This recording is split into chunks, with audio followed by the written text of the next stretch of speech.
let's be clear, because you lied in this. Let me tell you which one you lied in. Right here.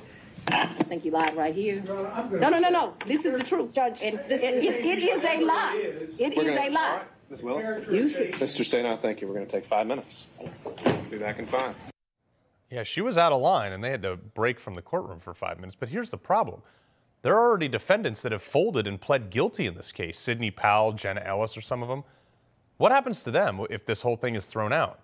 Are their legal fees reimbursed? I don't know. Joining me now to help unpack this dumpster fire, very own legal expert and host of The Record right after me at 6 o'clock here on Newsmax, Greta Van Susteren. Greta, unpack this for me. Well, it certainly was exciting. I mean, she certainly was bold. She came for a fight. She got her fight. Look, I got to admire her moxie. I like it. You know, she certainly wasn't afraid, but she certainly didn't do herself any service because, look, beyond all the sort of wild fist throwing, verbal fist throwing in this case, and there's a lot of it, here's the truth, is that she hired a special counsel.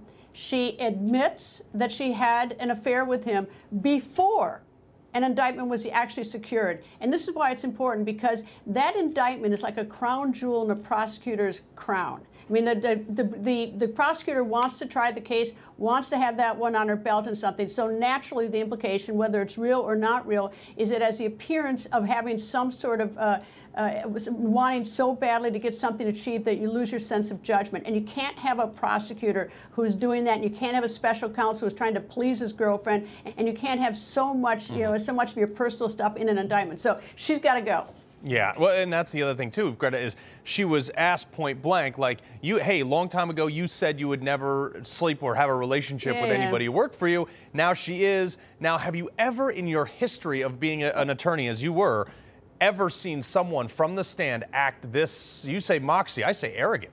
Yeah, no, of course she was arrogant. She was obnoxious, without any doubt. But look, this isn't a jury trial, it's a judge trial. The judge is supposed to see through that, but absolutely. And have I ever seen a prosecutor lie before, say one thing before and say something later? Of course I have. But what's different here, Carl, is that this must be fair. And this is a case, and even if this were a petty larceny, a stolen ham from the grocery store, it must be fair. But this involves an election involving the President of the United States. And here you've got a prosecutor who is sleeping with someone she chose to be the special prosecutor, and this is occurring even before they secure an indictment. I know all the other timelines, but the important thing for me is the easy answer for me is she did this before they secured an indictment, and they really wanted this indictment because, look, I have a sense that, you know, or there's the, you know, there's a risk he really wanted to please his boss, and so she's got to go. And look, the other thing that she did is that she's been coy. She hasn't been straight up. She even, this is what I find very offensive, is that when she was subpoenaed in the divorce proceeding when Jocelyn Wade subpoenaed her to the divorce proceeding, is if you read that pleading, I reread it today, she basically threatens Jocelyn Wade, saying that she's trying to interfere with justice, that she's somehow colluding with the lawyers in this criminal case. So look, she's not playing it straight. She's not, I mean, she should go. But I do think that she came out swinging. I got to give her credit for that because she certainly wasn't afraid. But I don't think she did herself any good with the people watching it. So Greta, let's ask the serious question, though. I mean, you say it's done. There's even MSNBC agrees with you. It's on a lot of their analysts. But the bigger thing here is, let's say she does get thrown off this. These people, some of them have already pled guilty. Jenna Ellis, Sidney Powell. What happens to their conviction or their guilty pleas that resulted in convictions? What? Go ahead.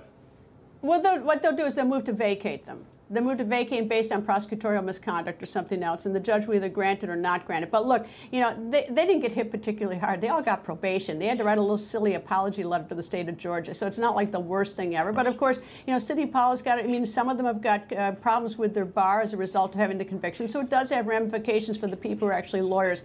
But there is a possible relief there. But what the big thing here is the American people are unfortunately seeing how the sausage is made in some cases. Yeah. And when prosecutors do something like this in one case, and even a high-profile case, it undermines everybody's confidence in the system. It's like when you have a rogue judge. Yeah. And you can't have a situation where you're sleeping with someone, they're sleeping with someone who you want you to do a favor, which is to secure an indictment so that it makes your career look really good when you eventually win a case against the former President of the United States.